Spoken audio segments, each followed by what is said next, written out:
America ଉପରେ ଚୀନର cyber ଆକ୍ରମଣ। ଆସନ୍ତୁ ଜାଣିବା ଏହାର ସର୍ଭିସେସ୍ ଖବର ବିଷୟରେ। ଚୀନର ହ୍ୟାକରମାନେ ଆମେରିକା ଉପରେ ବଡ଼ ଧରଣର ସାଇବର ଆକ୍ରମଣ କରିଛନ୍ତି। ହ୍ୱାଇଟ୍ ହାଉସ୍ର ଜଣେ ବରିଷ୍ଠ ଅଧିକାରୀ କହିଛନ୍ତି ଯେ ଚୀନ ହ୍ୟାକରମାନେ ଏକ ଗୁପ୍ତଚର ଅଭିଯାନରେ ଆମେରିକାର ଏକ ନବମ ଟେଲିକମ୍ କମ୍ପାନୀକୁ ହ୍ୟାକ୍ କରିଛନ୍ତି। ଏହାଦ୍ୱାରା ହ୍ୟାକରମାନେ ବେଜିଂ କର୍ତ୍ତୃପକ୍ଷଙ୍କୁ ଅଜ୍ଞାତ ସଂଖ୍ୟକ ଆମେରିକୀୟ ବ୍ୟକ୍ତିଗତ ବାର୍ତ୍ତା ଏବଂ ଫୋନ୍ ବାର୍ତ୍ତାଳାପ ଆକ୍ସେସ୍ ପ୍ରଦାନ କରିଛନ୍ତି। ଏହି ଘଟଣା ଆମେରିକାକୁ ଚିନ୍ତିତ କରିଛି। ଗୁଇନ୍ଦାଗିରି ପାଇଁ ଚୀନ ଏହି କାର୍ଯ୍ୟାନୁଷ୍ଠାନ ଆମେରିକାର ସୁରକ୍ଷା ଏଜେନ୍ସିରେ ମଧ୍ୟ ଆତଙ୍କ ସୃଷ୍ଟି କରିଛି।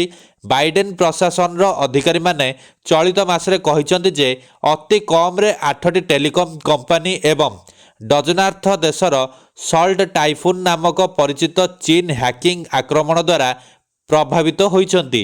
ଅନ୍ୟପକ୍ଷରେ ଉପଜାତୀୟ ସୁରକ୍ଷା ପରାମର୍ଶଦାତା ଆନି ନ୍ୟୁବର୍ଗର ଶୁକ୍ରବାର ସାମ୍ବାଦିକମାନଙ୍କୁ କହିଛନ୍ତି ଯେ ଚୀନ ଆକ୍ରମଣର ଶିକାର ହୋଇଥିବା ନବମ ଟେଲିକମ୍ କମ୍ପାନୀକୁ ଚିହ୍ନଟ କରାଯାଇଛି।